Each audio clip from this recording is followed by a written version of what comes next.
Ok, le setting n'est pas parfait, la lumière n'est pas parfaite, mes cheveux ne sont clairement pas parfaits et je suis enrhumée aussi, voilà. Mais écoutez, ce qui compte, c'est que la motivation était là. J'ai ressorti ma caméra et je suis très heureuse de vous retrouver en vidéo.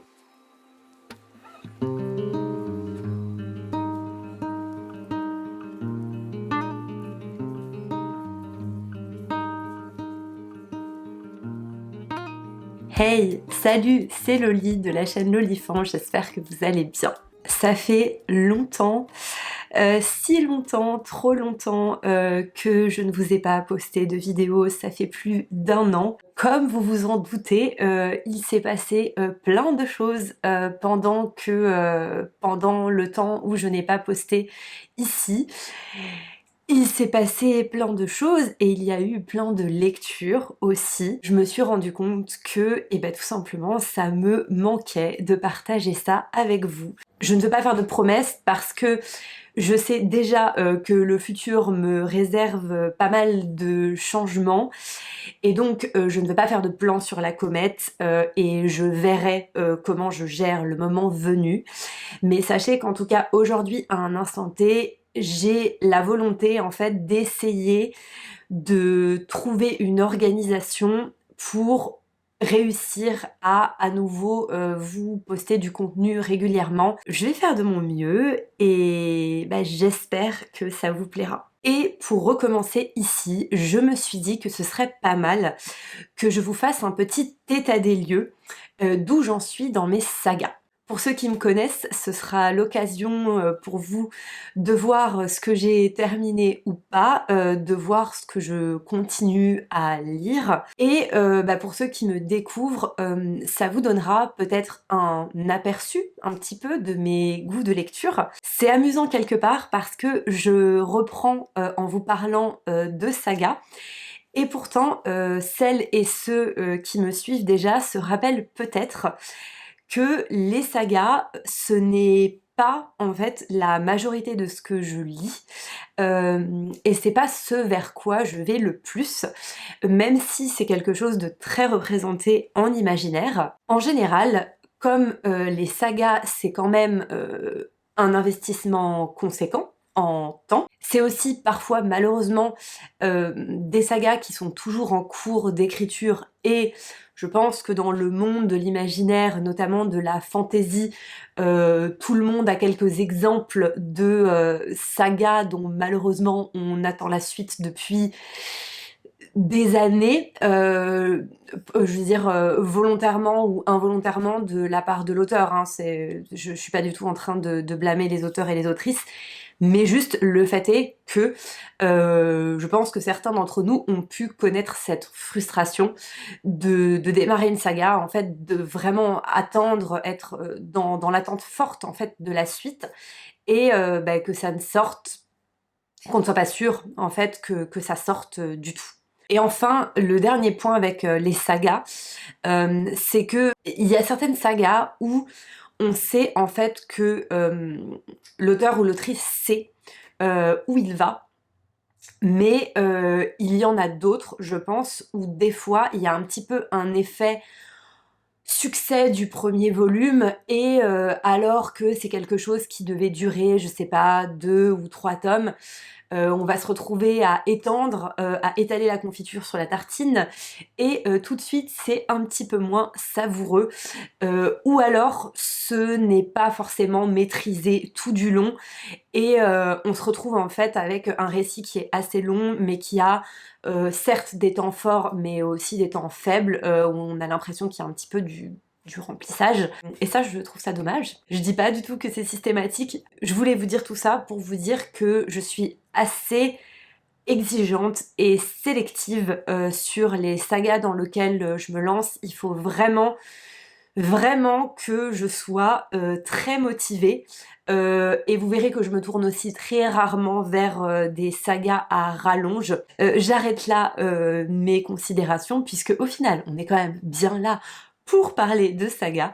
On va commencer tout de suite avec mes sagas en cours et je vais démarrer par les sagas que je suis en train de lire et pour lesquels il y a encore des tomes disponibles que je n'ai pas lus mais que je prévois de lire prochainement. La première saga, c'est Journal d'un assassin de Martha Wells. Une saga de science-fiction composée de tomes très courts qui paraissent chez La Talente en France.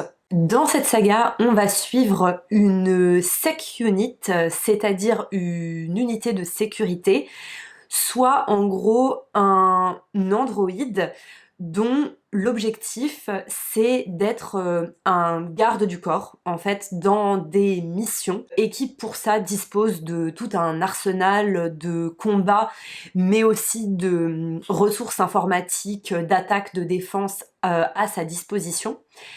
Et la particularité de notre sec unit, c'est que un jour elle va réussir à se déconnecter, voilà, se déconnecter de son serveur central et elle va devenir indépendante, du coup, consciente d'elle-même et libre de ses actes. Elle va donc décider d'arrêter de suivre les ordres et de faire ce qu'elle fait habituellement, c'est-à-dire effectuer des missions pour le compte d'une compagnie qui la mandate, parce que quand même elle s'est rendue compte que c'est vachement plus sympa de télécharger des séries et des films et de passer toute la journée à binge-watcher ce qu'elle a envie de regarder. Et on va la suivre dans ses pérégrinations, dans la découverte d'une vie autonome par elle-même, dans les rencontres qu'elle va faire avec d'autres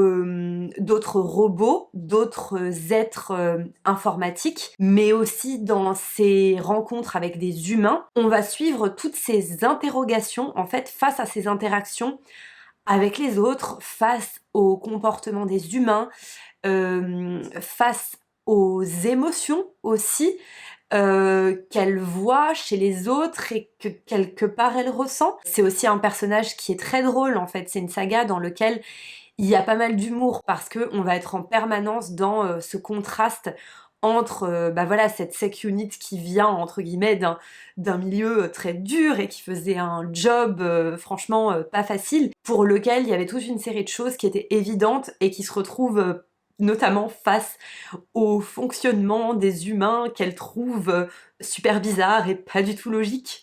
Et c'est vraiment un très bon mélange entre un récit qui met vraiment au centre le développement de son personnage principal, un questionnement sur l'identité et une ambiance en fait futuriste super réussie, avec de bonnes scènes d'action, avec aussi un recours à la technologie qui est franchement très bien fait.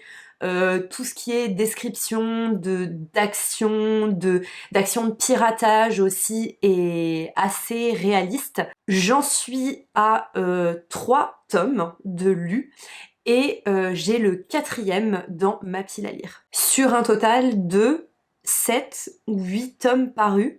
Je crois qu'il y en a 7, en tout cas en France, mais je suis pas sûre que ce soit terminé. Ensuite, cela ne surprendra personne parce que j'en ai déjà parlé sur cette chaîne, j'ai même consacré une vidéo au premier tome. Je suis toujours dans Les Sentiers des Astres de Stéphane Plateau. Les Sentiers des Astres qui est une incroyable saga de fantasy qui mêle notamment inspiration nordique et inspiration indienne, puisque Stéphane Plateau a notamment vécu en Inde. Un univers très original, servi par une plume incroyable, très travaillé, poétique par moments. Dans cette saga, on va suivre un groupe de personnages qui, dirigé par le seigneur Rana, va remonter un fleuve en bateau pour y trouver le roi d'Iseur, qui est une sorte de figure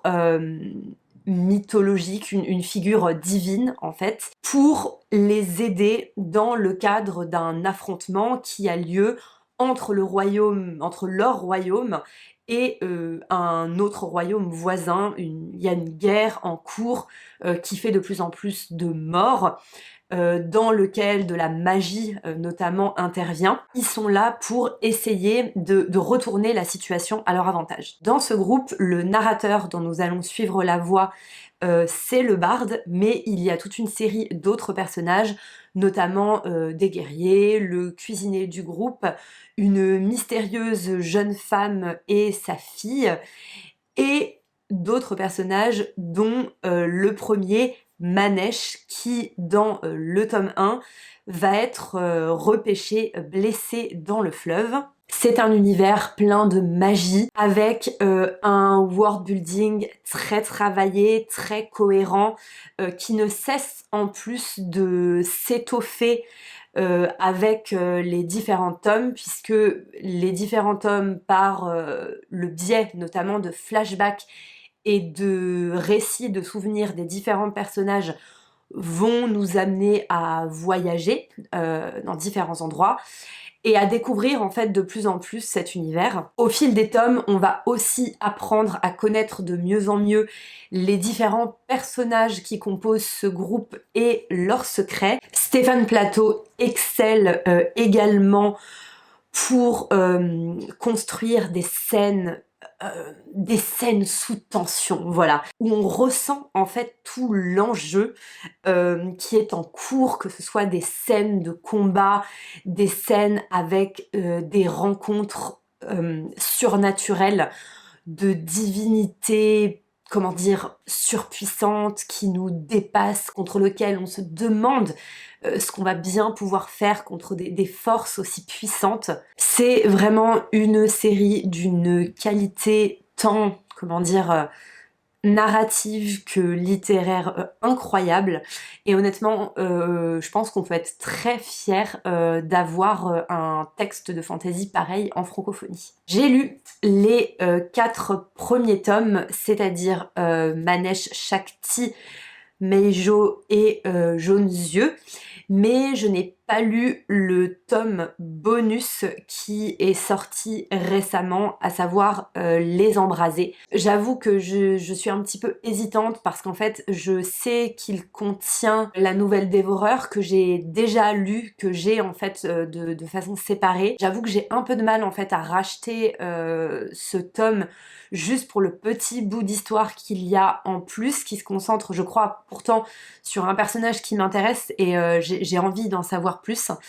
Voilà, je pense que je l'achèterai sans doute pour le lire quand la sortie du tome 5 sera annoncée. Ensuite, je ne m'attendais pas à mettre cette saga dans la catégorie des sagas encore en cours, mais j'ai récemment fait une découverte qui fait que je me retrouve obligée de le faire. Cette saga, c'est la saga des Métamorphoses de Marina et Sergei Diatchenko, un couple d'auteurs ukrainiens. Il me semble que au moment de la sortie du premier tome, on avait annoncé que ce serait une trilogie. Aujourd'hui, les 3 tomes sont sortis, donc Vita Nostra, Numérique et Migrant, que j'ai lu tous les 3. Le triptyque est donc complet, mais j'ai appris qu'il y a une espèce de tome bonus, puisque les auteurs ont finalement écrit une suite à Vita Nostra, donc au premier tome, une suite qui est parue en anglais sous le titre Assassins of Reality, et que du coup j'ai très envie de lire, voilà. Même si j'avoue que ça me fait peur, parce que on se rend bien compte que c'est le genre de suite qui n'était pas prévu, et que les auteurs ont probablement écrit parce que le tome 1 a eu beaucoup de succès. Donc j'avoue que je suis un peu précautionneuse, mais en même temps, je pense que je ne résisterai pas à le lire quand même, à un moment donné. D'autant que vraiment, le tome 1, Vita Nostra, reste mon préféré de la saga. Je mettrai en deuxième position le tome 3, Migrant, et en dernière position le tome 2, Numérique, sachant que c'est une saga dans laquelle on retrouve en fait des thématiques, on va dire, communes, mais qui sont des récits complètement indépendants, qui ont des personnages différents, qui se déroulent dans des contextes très différents, mais écoutez, ça reste une saga dont les thèmes communs sont peut-être le dépassement de soi, le dépassement des propres limites de notre corps, notre réalité aussi, le fait vraiment de se mettre à l'épreuve, souvent en tant que personnage assez jeune, le fait de s'éprouver soi-même, de s'éprouver dans sa relation avec les autres de façon extrême, enfin dans des conditions très difficiles, souvent des conditions de compétition. C'est une saga qui est pleine d'étrangeté, qui n'est jamais en fait complètement frontale dans la résolution des questions qu'elle soulève, mais qui va vous faire énormément vous questionner. Juste pour vous donner une idée rapide, Vita Nostra c'est plutôt une ambiance Dark Academia. Numérique, le tome 2, ça se passe vraiment dans notre monde et le sujet principal c'est le fait de tester un jeu vidéo nouvelle génération. Et enfin, le dernier tome, il y a un petit côté Koh-Lanta. En tout cas, c'est une saga que j'adore. Clairement, une de mes sagas coup de cœur. Je trouve que presque rien de légal en fait en termes de singularité dans le paysage de la littérature d'imaginaire aujourd'hui. Alors ça reste quelque chose de très bizarre et de très adulte, hein, d'assez violent, mais si c'est votre truc, les choses un petit peu étranges, je vous conseille très fortement d'essayer. Ensuite, je vous parle de 3 sagas en cours dont j'ai très envie de lire la suite, mais pour lesquels je suis en pause forcée, puisque les tomes ne sont pas encore sortis. La première, c'est Les Salauds Gentilshommes de Scott Lynch, dont j'ai lu les 3 tomes qui existent aujourd'hui en français. Les Mensonges de Locke Lamora, Des Horizons Rouge Sang, et le dernier tome, c'est La République des voleurs. Le tome 4, à ma connaissance, est en cours d'écriture par Scott Lynch. Scott Lynch a eu pas mal de problèmes, on va dire, dans l'écriture de cette série. Donc le tome 4 est annoncé, je crois, pour l'année prochaine, pour 2025, en anglais. Sachant que je pense attendre la sortie du tome en français parce que je les ai, en fait, voilà, je les ai en français. Donc à moins vraiment que ça mette très longtemps à être traduit, je pense que j'attendrai le tome 4 en français. C'est une saga de fantasy où dans un univers qui se rapproche un petit peu d'une Italie, Europe de la Renaissance, je dirais, on va suivre des personnages de gredins, voilà, des personnages de voleurs, mais pas n'importe lesquels, les salauds gentilshommes, qui sont en gros des gamins qui ont été récupérés dans la rue par un personnage, pas n'importe lequel, un maître voleur qui se faisait passer pour un prêtre, histoire d'être tranquille, qui a donc récupéré ses enfants et qui les a en fait éduqués pour qu'ils deviennent des voleurs, mais alors pas des petites frappes, hein, vraiment le nec plus ultra de la filouterie. C'est-à-dire que les salauds gentilshommes ont été préparés pour faire les plus beaux coups, les manipulations les plus élaborées pour échafauder les plans en fait les plus improbables à grand renfort de préparation de rôle, de se construire des fausses identités complètes sur plusieurs mois pour vraiment, encore une fois, empocher mais le pactole. Et on va suivre en fait ces personnages dans leur pérégrination et plus particulièrement un duo, Lamora et Jean. Alors c'est un petit peu cliché, mais Jean étant un petit peu le gros baraquet assez un peu plus posé, on va dire, et peut-être un peu plus raisonnable, et Lamora étant le petit, un peu plus gringalet, mais alors très malin, peut-être un petit peu plus filou et un petit peu plus impulsif d'une certaine manière. C'est drôle, c'est truculent, c'est bien écrit, on s'attache énormément aux personnages. Dans chaque tome, on voyage aussi, on change de ville et de région, et ça c'est super chouette parce que l'univers qui est déjà très riche s'étoffe. Il y a toujours énormément de rebondissements, c'est à la fois surprenant et toujours très bien fait. J'adore cette saga, vraiment, et j'ai très hâte de lire la suite.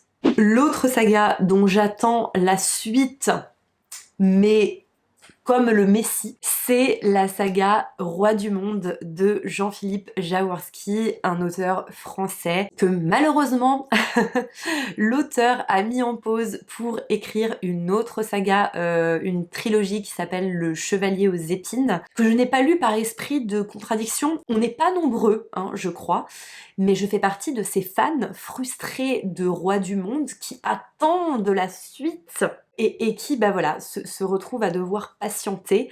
Parce qu'en gros, Jean-Philippe Jaworski a écrit les 2 premières parties donc de cette saga, mais la dernière, qui va clôturer tout ça, est encore à paraître et le prochain tome n'est même pas annoncé.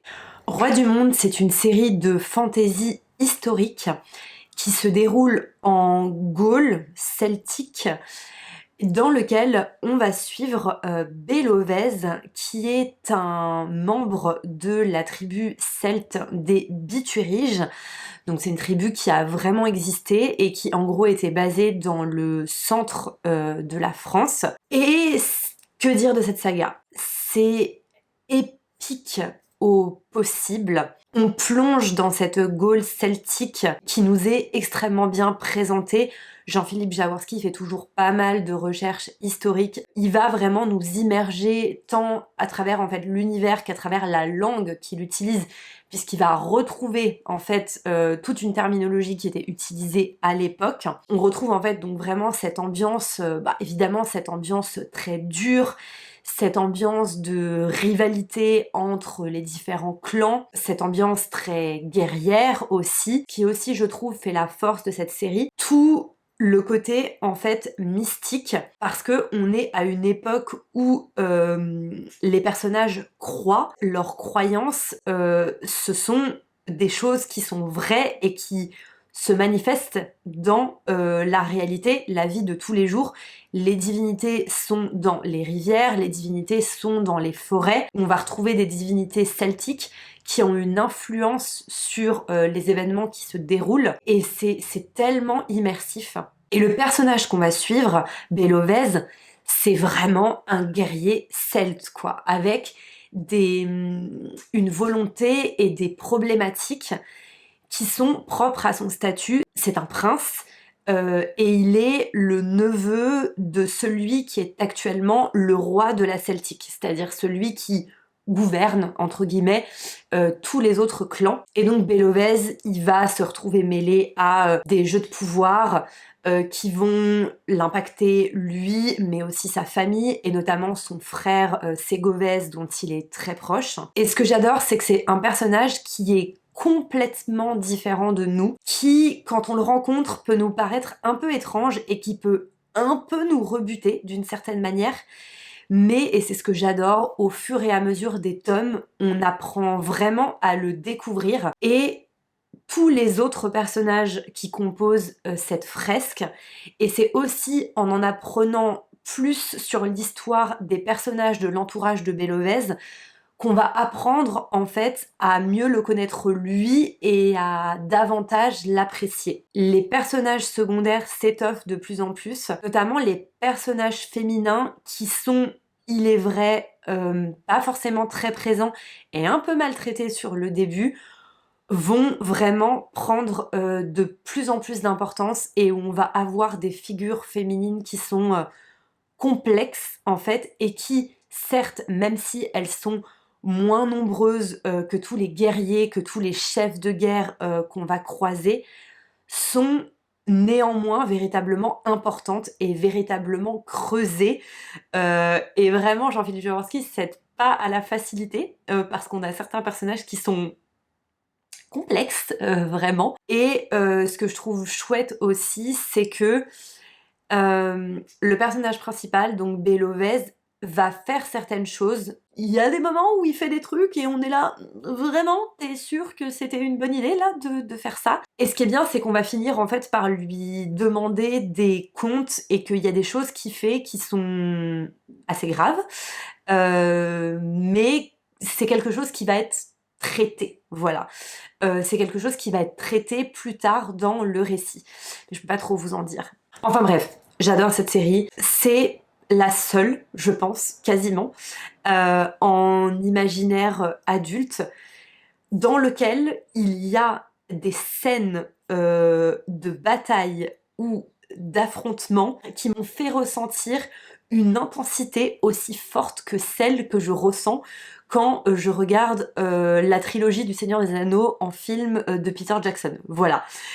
C'est pour vous dire que on est sur ce niveau de tension et de badassitude des scènes de bataille et la tension, le fait qu'on se dise que tout est perdu et en fait les retournements, etc. C'est une série, je trouve, de fantasy française qui paradoxalement est un petit peu boudée sur Booktube. Je trouve qu'on en entend pas tant parler que ça, alors que c'est une vraie série de fantasy adulte qualitative. Alors oui, je sais, Jean-Philippe Jaworski, c'est un petit peu la superstar, on en entend beaucoup parler, il a pas besoin peut-être qu'on lui fasse davantage de publicité, c'est déjà un des auteurs les mieux vendus en France, et oui, il y a eu des choses peut-être pas gérées de façon optimale dans son roman le plus connu, notamment Gagner la guerre, mais vraiment il reste qu'il écrit des choses d'une qualité incroyable et que je trouve justement qu'avec sa saga Roi du Monde, il tend du bon côté, on va dire, voilà. Du moins je trouve, en termes notamment de représentation et de sort qui est réservé en particulier aux personnages féminins. Donc vraiment, s'il te plaît, Jaworski, les moutons électriques, sortez-nous la suite de Roi du Monde, s'il vous plaît. Une autre saga dans laquelle je suis en stand-by forcé, c'est la trilogie de la poussière de Philippe Pullman, qui est donc la suite, enfin, le complément à la célèbre saga À la croisée des mondes, saga jeunesse qui est parue dans les années 90, qui est un petit peu mon œuvre culte, on va dire, d'imaginaire de jeunesse. Je lis cette trilogie en anglais.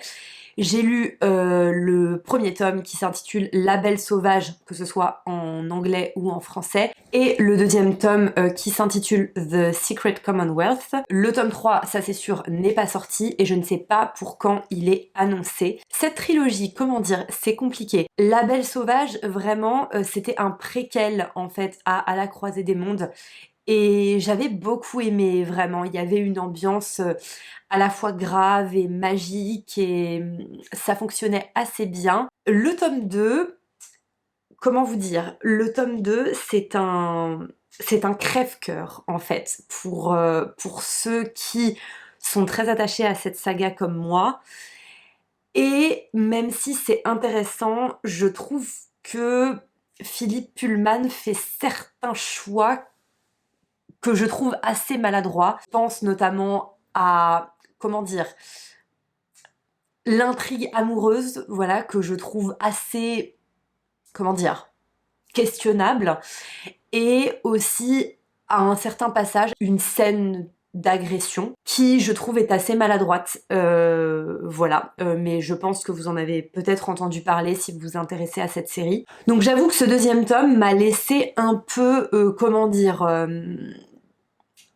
circonspecte. Du coup, en fait, je suis vraiment dans l'attente de ce tome 3 pour me faire un avis sur cette nouvelle trilogie. J'espère que Philippe Pullman nous fera une bonne conclusion et que, voilà, ce sera pas une de ces, comment dire, une de ces tentative de réchauffer un peu maladroit qui finalement n'aura rien apporté en fait à la saga originale, voire même laisser un petit peu une impression d'amertume, mais ouais, on s'en serait bien passé en fait.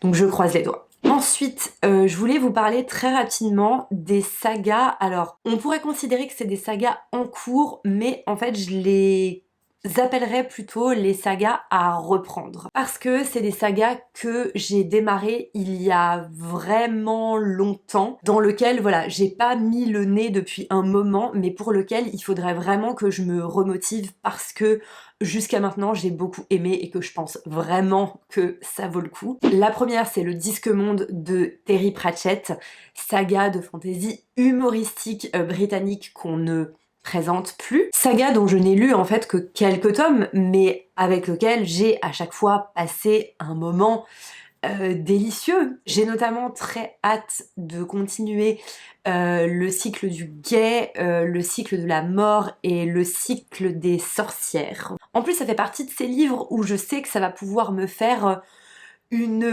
respiration et un petit moment de joie, un petit moment drôle parmi peut-être d'autres lectures plus sérieuses. C'est sûr que je vais vraiment essayer de me lire au moins un Pratchett cette année. La deuxième saga que je veux terminer, c'est Dune de Frank Herbert, saga de science-fiction que je pense on ne présente plus étant donné le succès de l'adaptation cinématographique de Denis Villeneuve, dont je viens de voir la partie 2, et comment dire, est-ce que ça se voit que je suis, extatique. Série incroyable de science-fiction qui va aborder des enjeux de pouvoir, la religion, l'écologie et plein d'autres choses, avec cet univers de planète des sables désertiques qui lui est propre. J'ai quand même lu les 5 premiers tomes, donc d'une partie 1, d'une partie 2,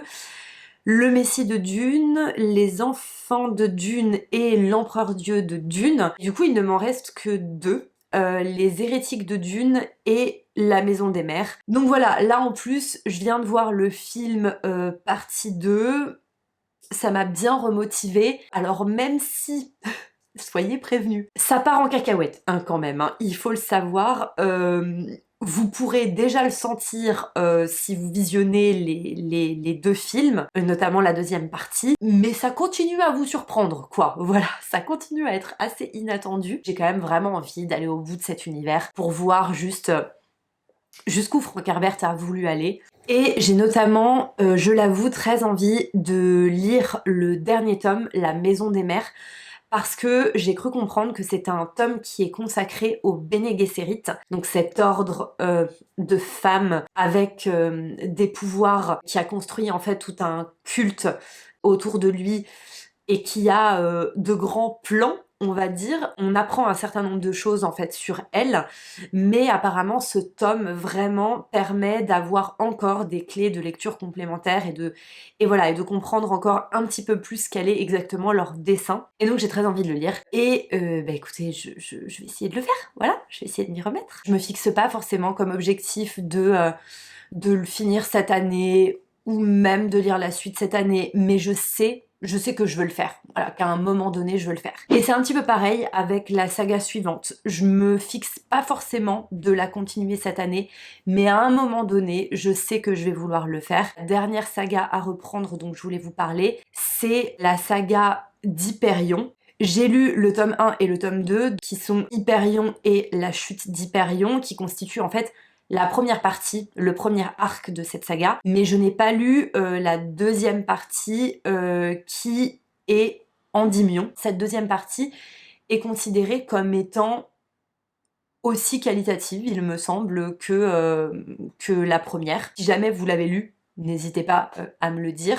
Hyperion, c'est vraiment une saga de science-fiction très sombre qui mêle en fait un côté technologique et un côté aussi un peu mystique. Pour moi, le premier tome reste une masterclass. Le premier tome, en fait, où on va suivre ce groupe de pèlerins qui se rend dans le temple du temps, je crois, si je me rappelle bien. On va suivre tour à tour le récit de ces différents personnages, chacun en fait des récits prend finalement la forme d'une mini-nouvelle avec un style en fait et un univers à chaque fois complètement différent. En réalité, tous ces personnages sont là parce qu'ils ont un point commun. J'ai souvenir que j'avais bien aimé aussi le second tome, même si je l'avais pas autant aimé que le premier. Dan Simmons, bon,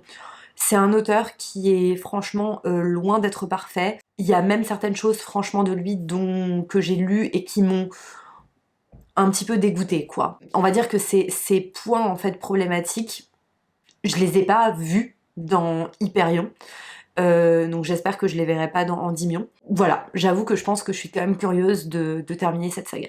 Pour finir, je voulais vous parler des sagas qui me font envie. En fait, des sagas que je le sais, je veux commencer. La première de ces sagas, c'est une saga qui s'intitule Darkstar en anglais, dont le premier tome s'intitule en français Léopard noir, loup rouge, de l'auteur jamaïcain Marlon James. C'est une saga a priori de fantasy adulte qui m'intéresse énormément puisqu'apparemment l'auteur l'a écrite en s'inspirant de l'histoire et de la mythologie africaine. Apparemment c'est très riche, très bien construit, très sombre aussi, et moi vous savez que c'est le genre de truc que j'aime bien. Je sais même que c'est tellement sombre qu'apparemment ça attire un petit peu vers presque vers l'horrifique en fait par moment. Pour le moment c'est une saga pour lequel seul le tome 1, donc Léopard noir, loup rouge, est disponible en français aux éditions Actes Sud. Le tome 2, qui je crois s'appelle Moon Witch Spider King, quelque chose comme ça, je sais plus, est sorti en anglais, mais il n'est pas encore traduit en français. Mais en même temps, là quand même, ça pique bien ma curiosité, donc j'aurais bien envie de démarrer le tome 1. Je suis presque, j'avoue, tentée de me le prendre sur liseuse en anglais directement et de peut-être le tenter en VO pour pouvoir ensuite enchaîner sur le tome 2 qui du coup est déjà disponible en anglais. Mais en même temps, je crois que c'est pas simple à lire parce que c'est de l'anglais jamaïcain. Donc je vais voir. En tout cas, très très envie de démarrer cette série.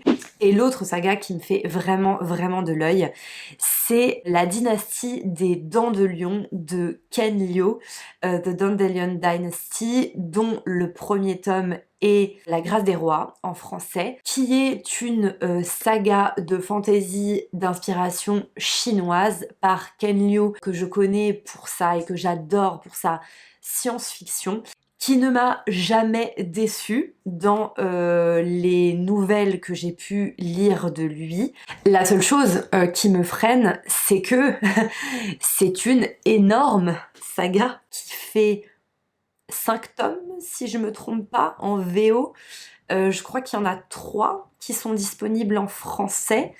Et vraiment, chaque tome, c'est des bricasses, quoi. Mais j'entends que c'est incroyable. Alors c'est génial.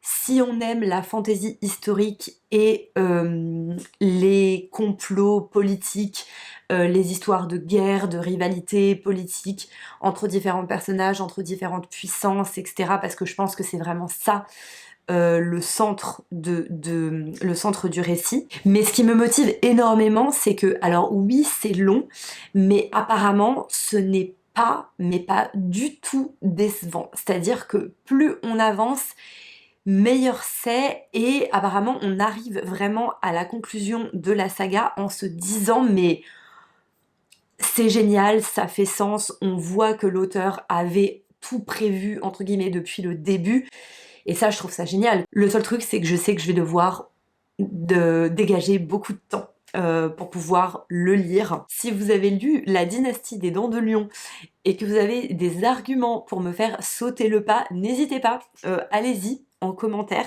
Vraiment, genre ça fait mais tellement longtemps que cette saga est dans ma wishlist. À un moment il va falloir que j'y aille. À un moment j'avais hésité avec une autre saga de fantasy d'inspiration chinoise qui est Jade City de Fonda Lee, qui pour le coup est une trilogie qui me paraît être un petit peu plus digeste et un petit peu plus abordable, qui a priori a aussi de très bons personnages, mais j'avoue que Ken Liu, je l'aime tellement que ça me tente quand même un petit peu plus. Mais ceci dit, si vous avez lu Jade City, je suis preneuse de vos avis aussi, voilà. Coucou, je fais ce petit aparté parce que je viens de finir de tourner cette vidéo. C'est la première vidéo en fait que je vous refilme depuis cette longue pause et je me rends compte que j'ai énormément parlé. Très clairement, je me suis laissée emporter par l'enthousiasme pour toutes ces sagas dont j'ai pas eu le temps de vous parler pendant trop de temps qui s'est écoulé. C'est vrai que notamment sur les séries terminées, j'ai eu pas mal à cœur de m'étendre sur pourquoi je les avais tellement aimées, etc. Je sais pas ce que ça va donner en fait quand je vais passer au montage, si je vais arriver à faire une vidéo d'une longueur décente. Et si j'y arrive pas ou si j'y arrive pas bien, peut-être que je sais pas, je publierai certains morceaux de façon séparée. Spoiler, pas complètement spoiler, en voix off, c'est exactement ce qui s'est passé et du coup j'ai dû découper cette vidéo en deux. Vous retrouverez dans quelques jours la partie 2 consacrée aux sagas que j'ai terminées récemment. Mais voilà, j'étais trop enthousiaste. Allez, je vous laisse avec la fin de la vidéo. Si vous avez lu certaines de cette saga et que vous avez envie de partager votre joie et votre enthousiasme, parce que on sait que les sagas ont aussi ce pouvoir-là, le bonheur et les émotions est aussi à la hauteur de l'investissement qu'on y a mis. Donc, si vous avez envie de partager autour de ça, n'hésitez pas à écrire un petit quelque chose en commentaire, ce sera vraiment avec grand plaisir que je vous répondrai et que je recommencerai à discuter avec vous. Si vous êtes toujours là après tout ce temps, si vous avez regardé cette vidéo jusqu'au bout, je vous remercie énormément. Encore une fois, ça me fait très plaisir d'avoir repris la caméra, d'être de retour ici. Du coup, je vais essayer de continuer sur cette lancée. Je vous dis à bientôt pour une prochaine vidéo. Allez, salut!